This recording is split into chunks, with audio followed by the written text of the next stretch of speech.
Нас двое, и мы исследуем заброшенный мир. Вокруг нас много физических явлений, которые можно спутать с паранормальным. Но мы постараемся разобраться, где вымысел, а где правда.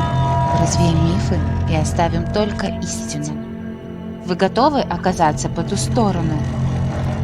Тогда вперед! Привет, друзья! Привет, наши дорогие друзья! Вы на канале Отос, и мы вас приветствуем. И, конечно же, как всегда, мы начинаем свое видео с шикарной заброшки на фоне.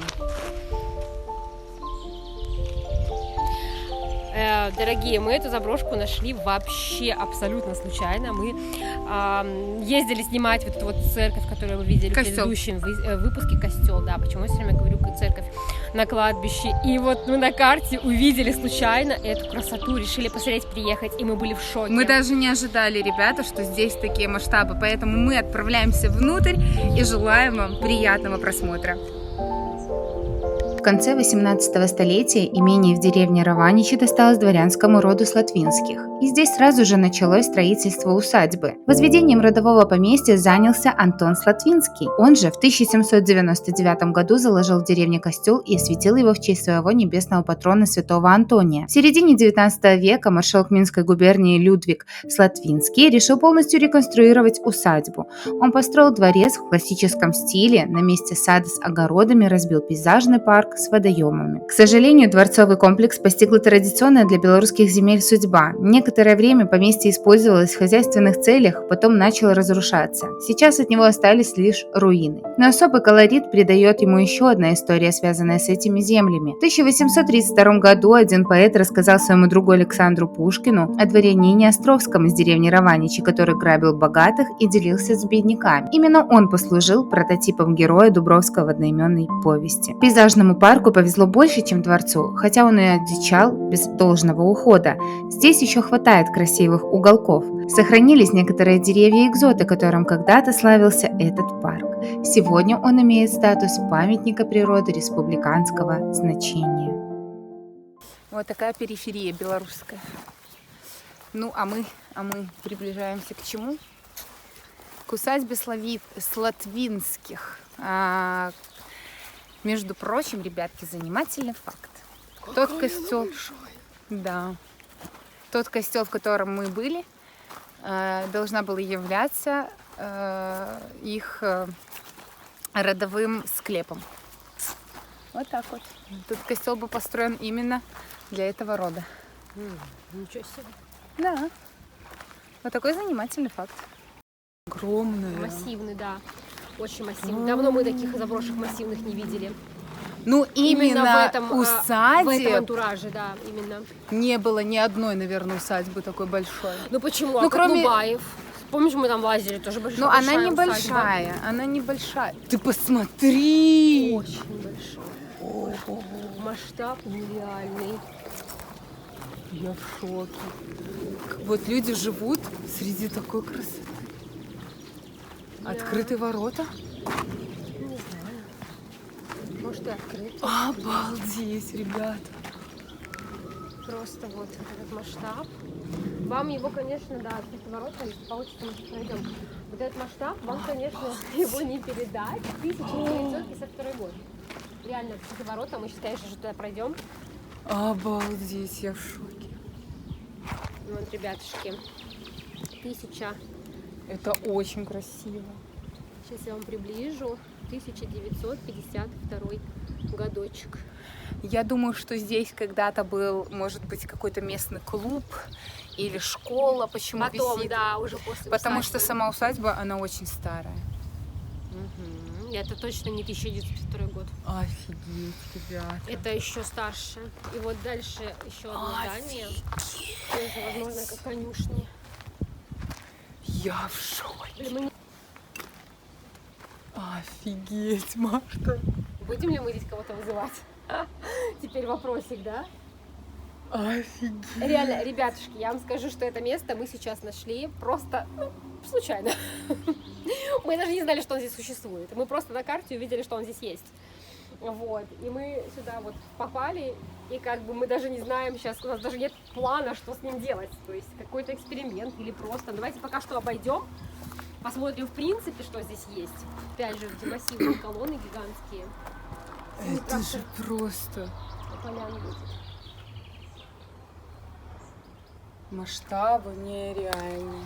Хотя, возможно, учитывая то, что вот этот вот кирпич, он был в 20 столетии, может быть и реально 1952 год, кто его знает, может быть наследники. Ну, в любом случае, историю, что будешь делать уже этого места. Офигеть. Да, ребятки, это Это просто очень что-то с чем-то. Это конкретно выпускной тур. Осторожно, дыра в полу. Там эти... Ну, понятно, что... Оружие. Ребятки. Наш подвал внутри есть. Да можно из центрального... Вот он, страшный подвал. Ты его видишь. Вот здесь, я думаю, ночью будет вообще пушка. Что, ждем ночи? Слишком долго ребятушки, долго ждать. Это нужно 4 часа нам ждать минимум. И плюс здесь сразу же деревня. Ну, как бы тоже мы ночью выбираем такие места, чтобы не привлекать лишний раз людей, местных жителей, не беспокоить, скажем так. Я в шоке.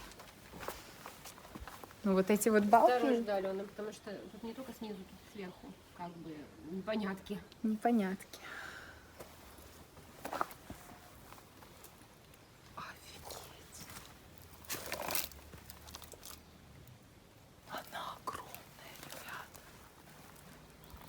Смотри, балки уже мхом поросли. Да, балки мхом поросли. Да, ребятки, место, конечно. Ну, опять же, здесь есть вариант провалиться вниз, потому что здесь, видите, что происходит. И сверху что попадает, все тоже есть вариант. Ну, тут, видите, тут, ребятки, сильно особо сверху ничего не поснимаешь, потому что просто все находится вот в таком состоянии. Посмотрите, какая стена. Стена как будто плачет кровавыми слезами. И какая крыша. Все просто разваливается. Отваливается кусками. Я в шоке. Большой масштаб, ребят, посмотрите вот туда. Еще прям целый огромный коридор. Нет, подожди, у нас такая усадьба была огромная, только светопол в четвертинках. Да, такого формата, ну, масштаба, да, плюс-минус, да. Прикладываем вам, ребяточки, ссылку. Аленушка, скажи там про ссылку. Ребят, смотрите все наши выпуски. Ссылочки мы прикрепляем, но все выпуски достойны вашего внимания и вашего лайка. Здесь тоже вон крыша полностью обвалилась. И вон туда тоже идет такая треугольная арочка. Красиво, конечно, красиво.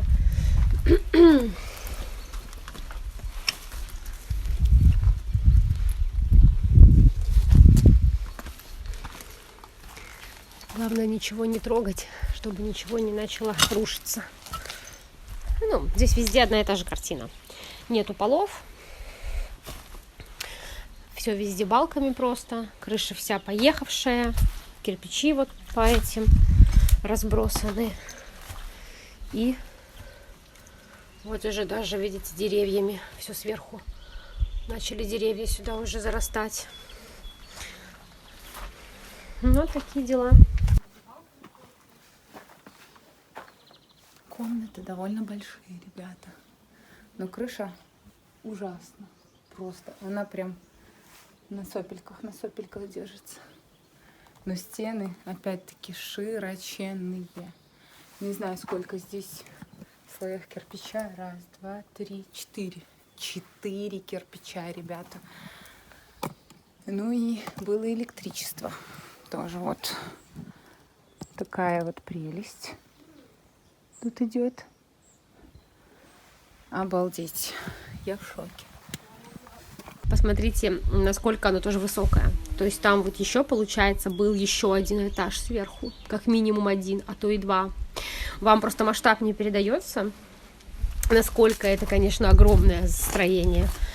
Конечно, вот эта вот лестница на второй этаж. Это, ребятки, опасная затея подниматься, но я чувствую, что Марта, конечно же, туда пойдет. Вот посмотрим, были ли мои слова пророческими, она меня сейчас не слышит. Комарики уже повылазили. Как всегда, мусор под ногами, ребята, ничего не меняется. На заброшках картина не меняется. Но это просто вау. Или я буду. Это очень опасно, ребята. Не повторяйте за нами.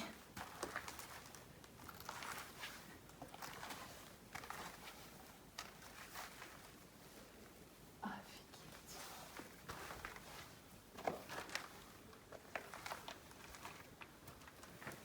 Я ступаю очень аккуратно.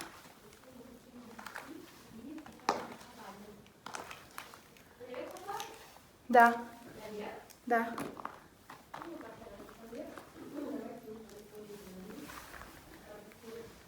Идем у стены, ребята.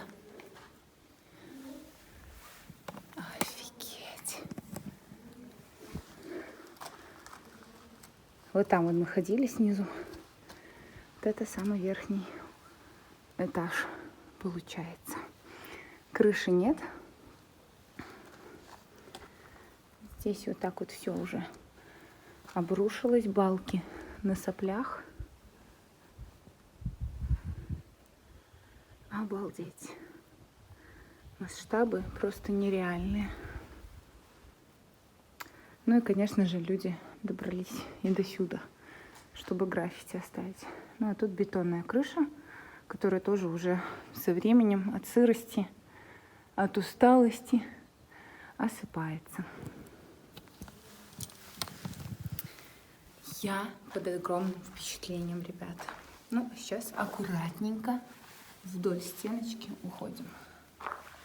Ну, раз Алена пошла наверх, давайте мы с вами сходим тогда вниз. Правда, свет у меня в машине остался. Мы не думали, что мы сюда проберемся. Но хотя бы одним глазком взглянем, что у нас тут происходит.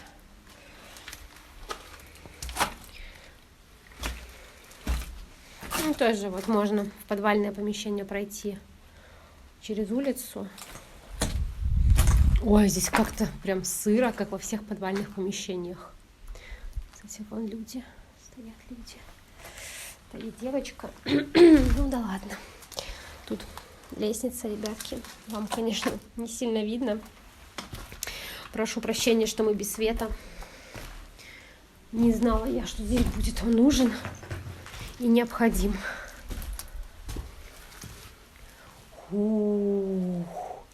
Ребятки, здесь тоже подвалы, вот они засыпаны, но они полностью идут по периметру здания. Тоже очень большие. И вот здесь, да, нету крыши. Вот здесь, где мы с вами смотрели сверху, нету крыши, получается. Вот мы там были, вот заходили мы вот там вот наверху. Сейчас покажу вам. Вот там наверху мы заходили. И здесь вот сколько еще всяких помещений. Прикольно, слушайте, вообще прикольно. Мы не ожидали, что мы здесь встретим еще такое место. О! Да, внизу арки тоже. Сейчас я вам покажу, отойду. О, жесть! Какая жесть! Знаете что, ребятки, я вам скажу, у меня такое чувство, что здесь реально какой-то дух обитает. Я не знаю, я внутренне чувствую, что как будто мы здесь не одни. Я сейчас вам покажу, постараюсь показать своды. Вот здесь какие потолки. Посмотрите. Ну, блин, это просто невероятно. Просто невероятно. Алена там где-то на фоне тоже рассказывает, показывает вам что-то другое. Второй этаж она вам показывает. Ой. Ну, а я, конечно же, по обыкновению выбираю подвал.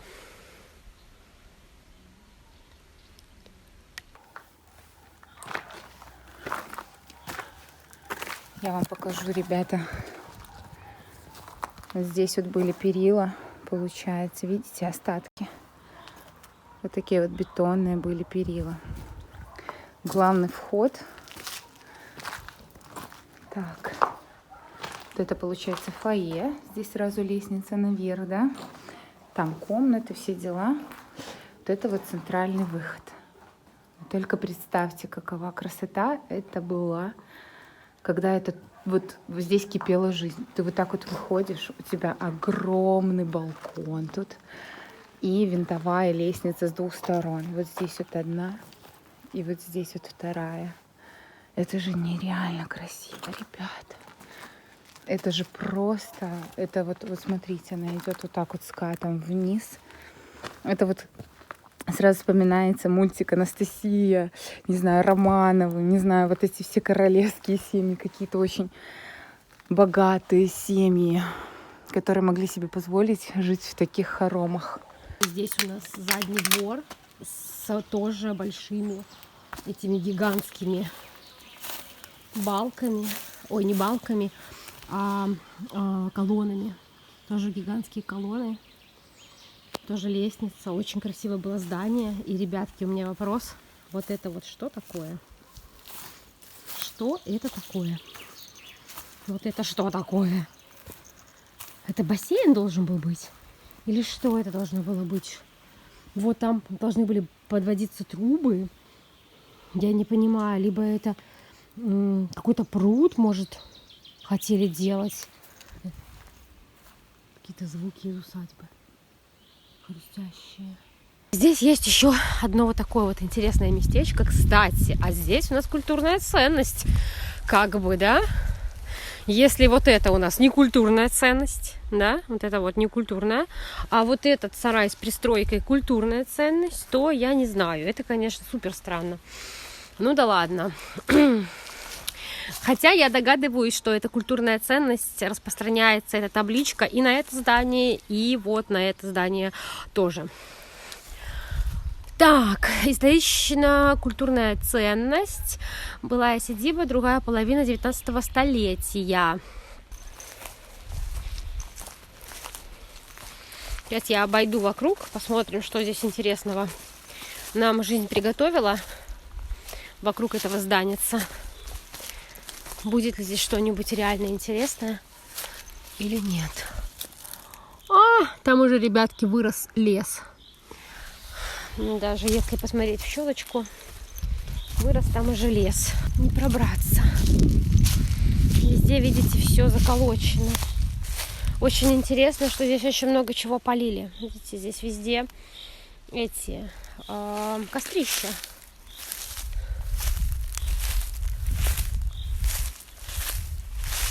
Ну, как бы да. Оно, понимаете, закрыто еще, наверное, потому что вся крыша полностью разрушена. Потому что это здание представляет определенную опасность. Но, тем не менее, имеет статус культурной ценности, поэтому его не имеют права сносить. Поэтому стоит в таком запустении и стоит. И как бы все. И ничего с этим не сделать. Это, конечно, шикарно. Мы вообще в восторге тут. Ребят, мы, конечно, из-за того, что в диком восторге и в шоке, мы решили... Не передать словами, конечно. Не передать. Мы решили, что мы не можем упустить такой возможности и не провести здесь какие-нибудь эксперименты. Поэтому мы сейчас отправляемся вот туда, в темноту, чтобы вместе с вами попробовать связаться с духом этого места. И будем использовать новые эксперименты, поэтому смотрим видео до конца. Что мы планируем делать? Если вы смотрели наши эксперименты из детства, то вы помните эксперимент с карандашами, с двумя, и с листом бумаги, на котором было написано «да», «нет» и «yes», «no» на английском языке. Но здесь мы решили сообразить наподобие доски Уиджи, но при этом всего 4 ответа. Ну и, конечно же, взяли с собой карандаши. Дальше. Телефон для дополнительной съемки. Взяли с собой колокольчики. Если кто-то что-то здесь будет потустороннего, возможно, колокольчик сработает и зазвенит. Один такой легкий, а другой уже чуть-чуть потяжелее. Или не чуть-чуть. Ух. Да. О, он такой звонкий. Если, ребята, если прозвенит этот колокольчик, я не ручаюсь за свои нервы. В общем, будем сейчас развешивать и приступать к эксперименту. В общем, смотрите, ребята, там будет у нас проводиться эксперимент. Вот здесь вот выход. И напротив выхода, но не над косяком, чтобы вы не подумали, что мы подстраиваем, чтобы дуновение ветра никак не сказалось. Мы нашли вот здесь вот крюк, и на этот крюк мы повесили колокольчик. Вообще, чтобы такой колокольчик похерачил ветер, это нужно, чтобы был просто ураган. Вот я, смотрите, сейчас его херачу. Ну, типа, когда же в сквозняк будет его херачить, ничего. Херачить. Это должно быть реально, я не знаю, очень сильное такое прикосновение какое-то. Поэтому у нас на этот случай есть еще маленький колокольчик, который мы повесили около... Подходи. Около места, где мы конкретно будем проводить эксперимент. Вот, он такой совсем небольшой, но ему тоже нужно определенная вибрация, да, чтобы он начал звонить. Вот, висит он тоже недалеко от нас. Не исключаем мы, конечно же, сквозняки, но все равно, чтобы колокольчик позвенел, нужно нормально дать ему толчок. Поэтому, ребята, за новые моменты в нашем контенте не забудьте поставить лайк. Ну а мы приступаем к эксперименту.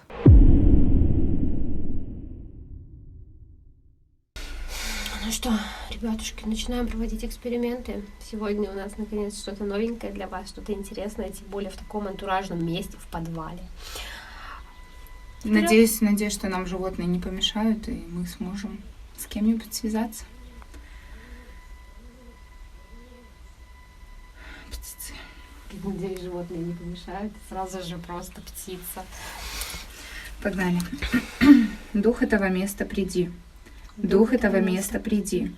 Дух этого места, приди. Ты здесь?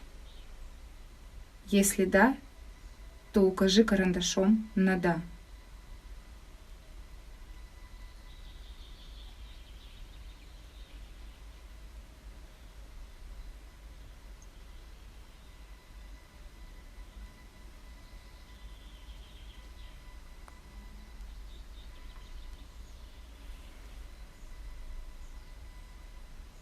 Просто, я не знаю, слышно ли на камеру, просто звон комаров. Да. Дух этого места, приди. Дух этого места, приди. Дух этого места, приди. Если ты здесь, поверни карандаши на слово «да».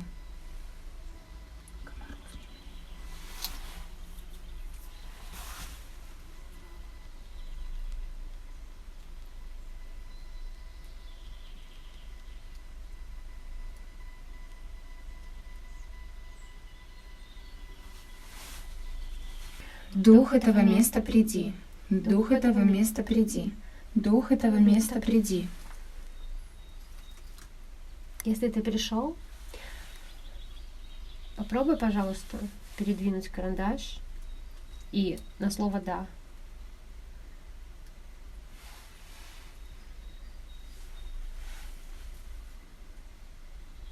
Нет, ну я бы на самом деле офигела бы, если бы карандаш реально начал двигаться.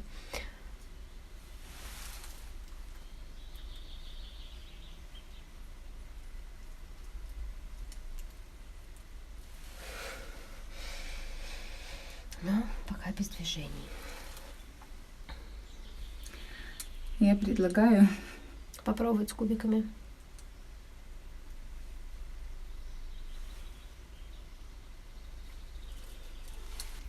Дух этого места. Если ты здесь, мы тебя уже звали. Покажись. Возможно, с карандашами сложно, ну, на самом деле, воздействовать, может быть, с кубиками. Если ты здесь, дай нам, пожалуйста, знать при помощи этих кубиков.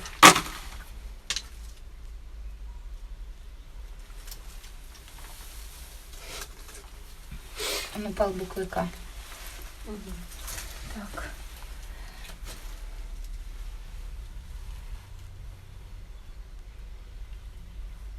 Я.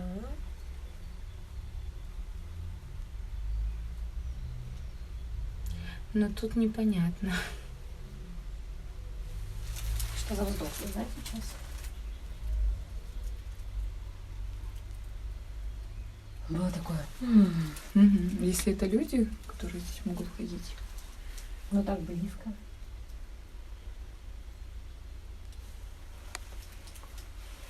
Не знаю, могут ли так близко.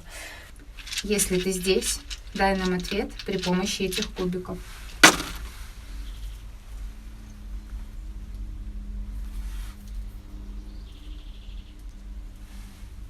Да. Где? Посередине Вот сразу. это да? Ну да. Ребятушки. Да?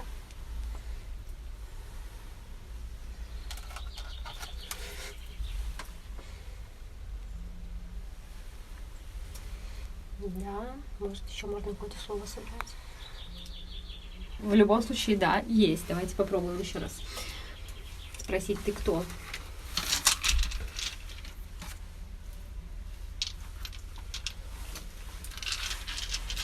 Дух этого места.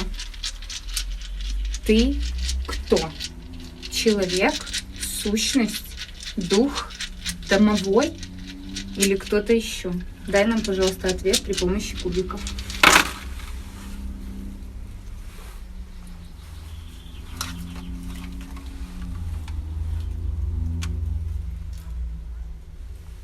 Да.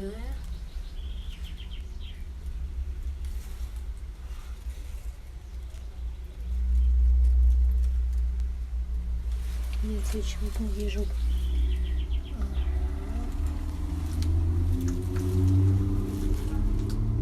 Бог? Бог. Бог. А, Бог. Думаешь? Мне кажется, вряд ли, конечно.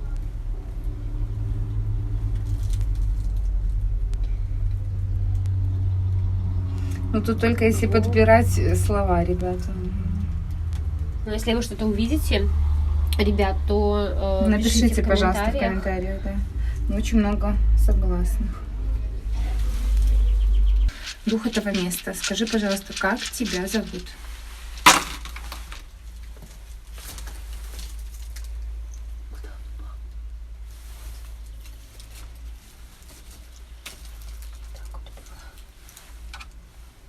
И кратко.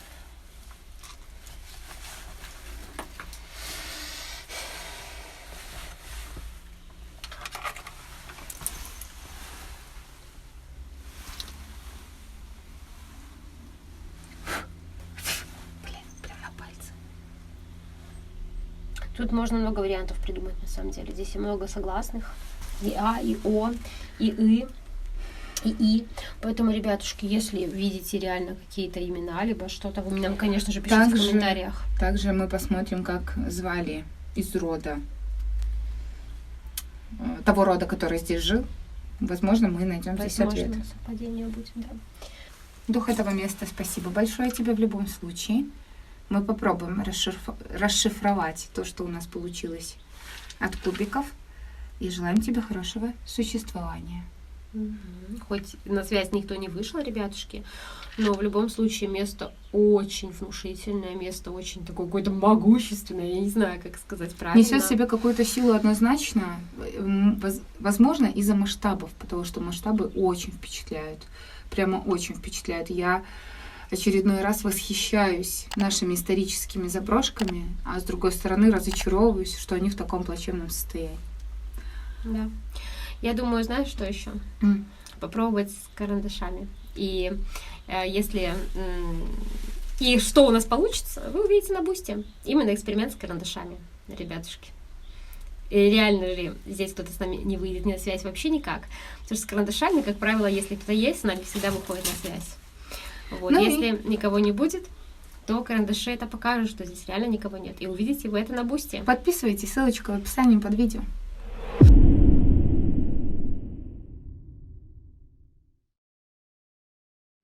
В общем, вам спасибо огромное. Оставляйте комментарии, что вы по этому поводу думаете. Ждем вас в следующем выпуске. И всем пока-пока.